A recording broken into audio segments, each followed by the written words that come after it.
Bom dia, estamos começando aqui direto dos estúdios da All TV, mais uma edição do programa Urban View, ao vivo aqui nos estúdios, diretamente desse feriado aqui do dia 21 de abril, feriado de Tiradentes. O programa Urban View é uma produção da Urban Systems, que tem a apresentação minha, Gilberto Brant, e a produção e a participação do Caetano Garcia, que está aqui no chat, aguardando aí a participação de vocês, que a gente vai ter um programa muito interessante hoje. É isso aí, Gilberto, bom dia a todos os internautas da All TV. Eu já estou aqui logado no nosso chat, esperando a participação de vocês. Lembrando que existem duas formas de vocês participarem, entrando no chat e vendo os comentários dos outros participantes e enviando perguntas, ou enviando as perguntas diretamente pelo linha direta, onde você só digita a pergunta, coloca o enviar, eu recebo essa pergunta e faço aqui para o nosso convidado. Então, participem. Legal. Hoje nós estamos trazendo de volta aqui no Urban View um assunto que a gente vem discutindo aí bastante, que é a questão da Copa do Mundo de 2014 no Brasil.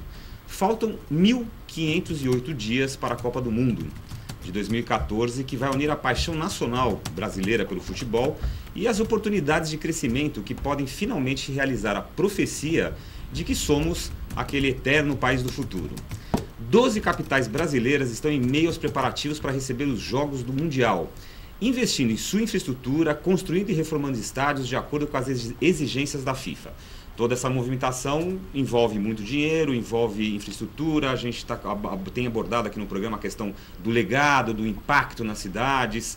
Afinal, esse é um programa que tem uma ótica muito grande, que é o nosso programa é um olhar sobre as cidades. Então, a gente está realmente trazendo sempre esse assunto à baila aqui e voltando sempre a ele para a gente ter várias visões desse assunto. Na entrevista de hoje, a gente vai conversar com um profissional que tem participado ativamente de projetos ligados à Copa de 2014 no Brasil.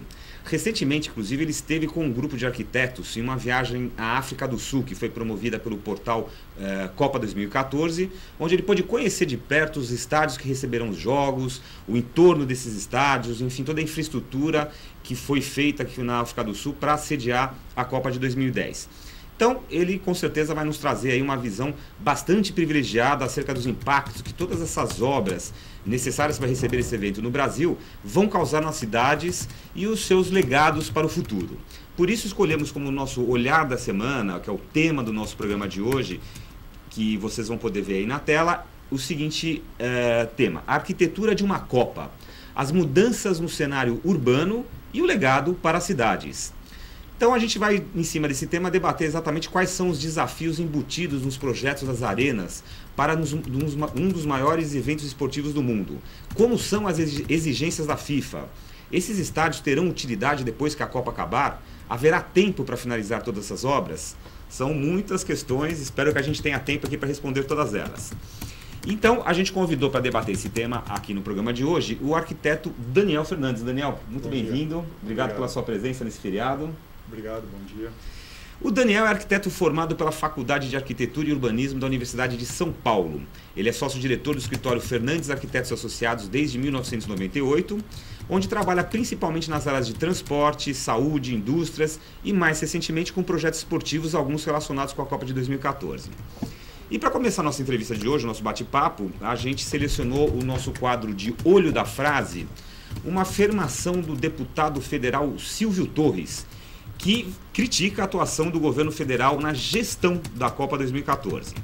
Diz ele, e está aí na tela, vocês vão poder ver: falta uma coordenação em nível de governo das obras da Copa. Falta uma interlocução, um ministério não fala com outro, como aconteceu na Alemanha.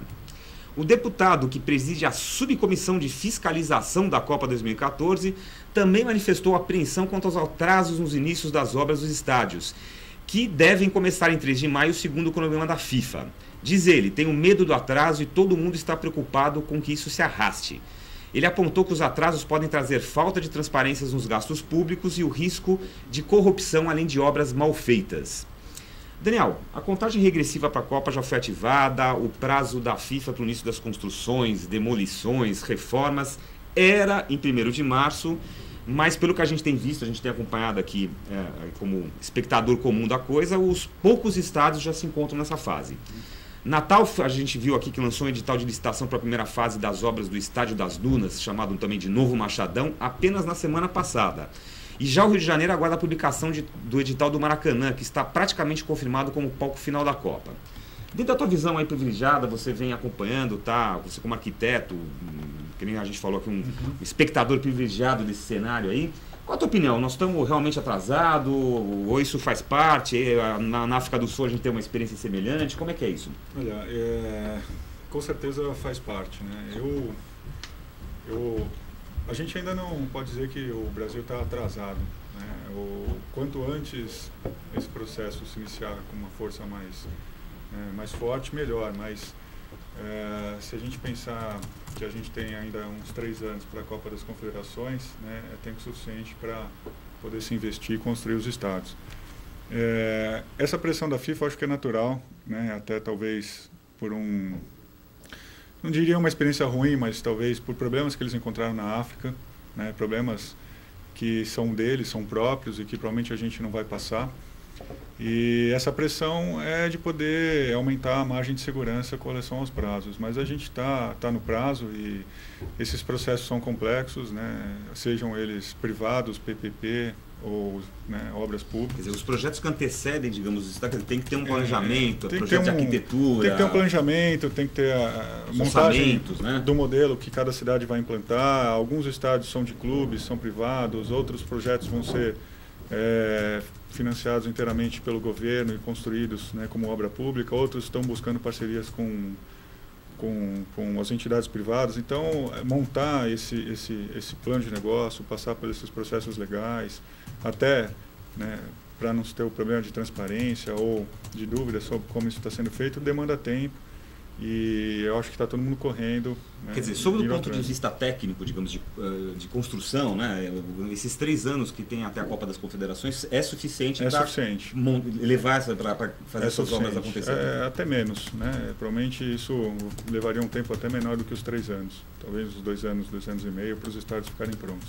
Ok, e essa frase que a gente pegou aqui como a frase da semana, ela já esteve presente aqui no programa de uma forma recorrente. Já li, né, que várias críticas no sentido de que falta uma coordenação do governo, como se faltasse, digamos assim, um Ministério da Copa, né, um ministério que coordenasse todos os ministérios, entidades, etc. envolvido.